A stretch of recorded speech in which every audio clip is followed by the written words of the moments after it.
Hey, this is Trish, and I wasn't going to do a video like this today. I wanted to do something else completely, but I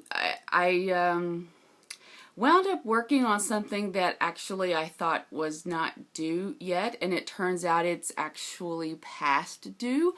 It was a submission for inclusion in a book. I was asked to submit something to be included in a book, which was amazing, and I got the deadlines mixed up. I got the deadline wrong. The deadline was actually about a week ago. So today I had to very hurriedly write a 2,500 word essay, and the topic was on sexuality and sexual awakening, that kind of thing, because I have my blog, arousedwomenblog.com, and it turned out to be not difficult, but it was definitely something that I really had to think about, because I had to kind of do a survey of my sexual life, my sexual experiences, and a number of them have not been very pleasant, and so but I couldn't go too in detail because it was only supposed to be 2,000 words.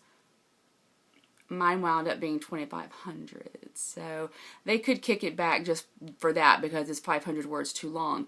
But it really got me thinking on my sexual journey, because also today a couple of people unfriended me on Facebook because I've been posting things like if you've seen my cover lately, it's those strippers. The strippers in front of a fire truck, and so they're wearing nothing but like little yellow thongs, banana hammocks, literally, and I love every one of them. They're gorgeous. But then I also posted about how Ted Cruz and 18 idiot senators want to completely defund Planned Parenthood. Never mind that Planned Parenthood has so many services for women, like breast cancer screenings, STD screenings.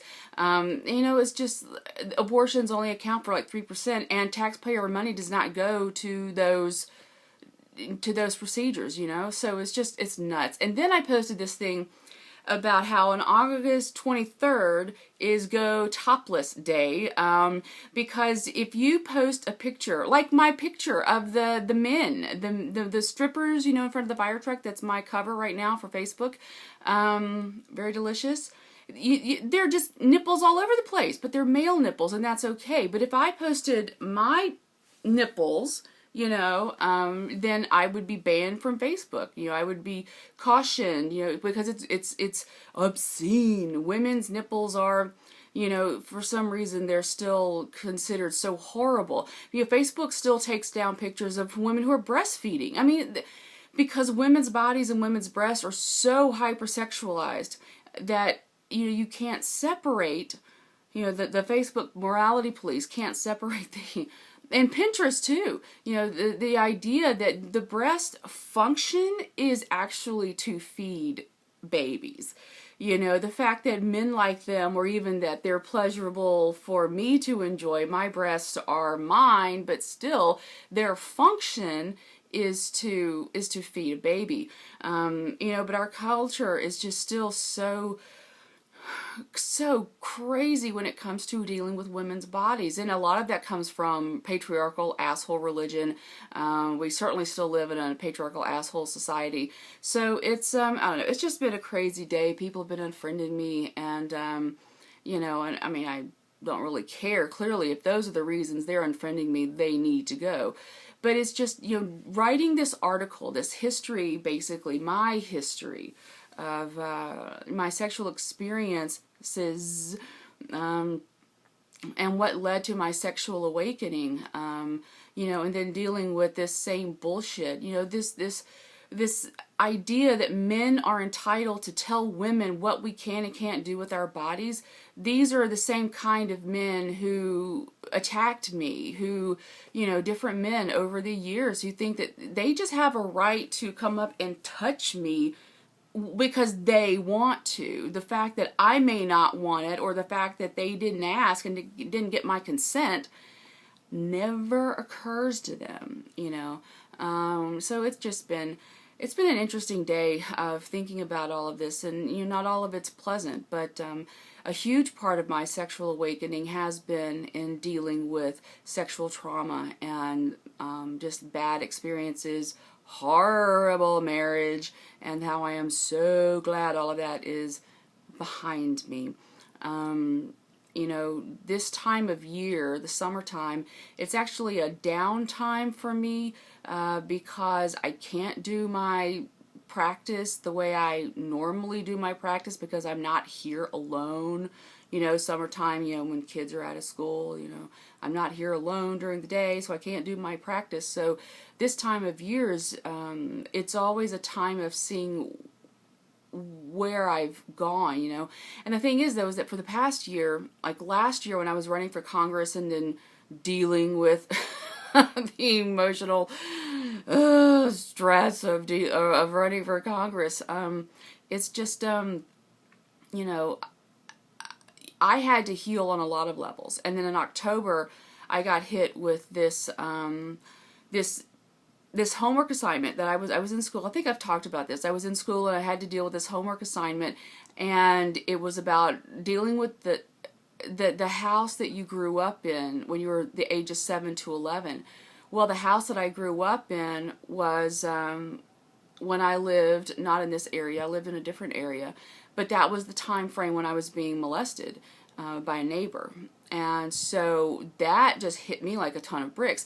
And the thing is that I thought I had dealt with that, you know, because, you know, okay, I was molested, blah, blah. There's so many things I don't even have time to go into right now.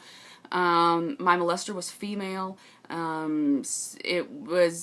I raised Catholic, so you know, they preached against, you know, homosexuality and premarital sex. So you know, I thought I was this child lesbian, so I thought, oh, I'm going to hell because it's premarital sex, it's homosexual sex. Well, it wasn't premarital sex, and it was not homosexual sex, even though my molester was female. It was, you know, I was being abused and sexually abused. And, you know, any kind of true sex is always consensual. And so, you know, that made me have to deal with my childhood sexual trauma in a way that I hadn't had to before, because it was dealing with the house. And my molester did molest me in my house, in my bedroom, on the kitchen floor, on the couch, in the living room, you know. So I had to deal with some stuff that I had never had to deal with yet. And that actually sent me into a downward spiral. I was literally catatonic for weeks. I was functioning.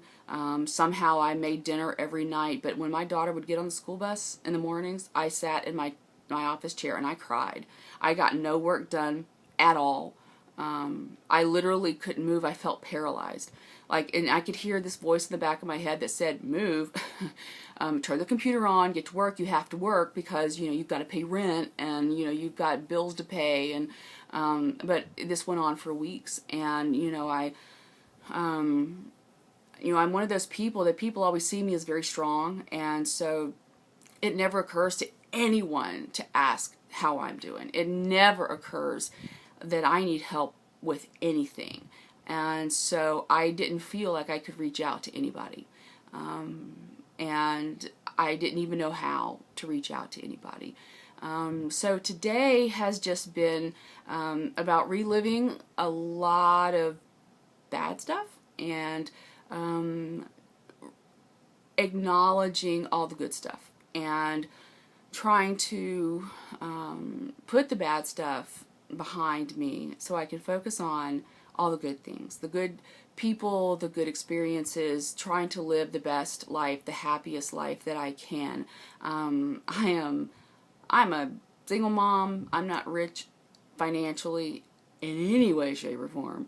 I don't even have about $5 in the savings account. And that's just because my account, they won't let you go below $5. If I could get that $5 out, I'd get that $5 out because I could use it, but I can't. So, but other than that, you know, my life is pretty good and it's pretty happy. And so, all of the things that I'm working on, all the different projects that I have going on, the too many projects that I have going on. You know, it's all because I'm trying to get to a point where I don't have to do this much struggle. And I don't have to do as many things necessarily, you know, out of necessity. I want to do all these things because I want to do them, you know, and but I need the time and the resources to do them well, which I don't have. Which is why I missed this deadline for this book submission. God, I hope she still lets me in. That would be so cool to be in this book. But who knows? Maybe the universe just wanted me to have the experience of going through this, of the writing of it, of this survey of my life and my experiences, because, you know, sexually, ooh, I'm great. Sexually, it's fabulous, and it's just amazing. Tantra has done so many wonderful things for me, and opening up to tantric life and tantric principles. And I love sharing those principles with other people and teaching people. I hope to have some workshops coming up because, you know, I have a lot of people asking me about this. Sorry, there's like this one hair. But yeah, you know, I want to teach some Tantra workshops soon. So anyway, so I hope you had a great day. For me, it was an interesting self-reflection on my experiences. Good and bad, but, you know, focusing on the good, and then, you know, losing friends over nipples and stuff. So, good riddance, whatever, right? All right, I love you, and I will see you soon. Bye.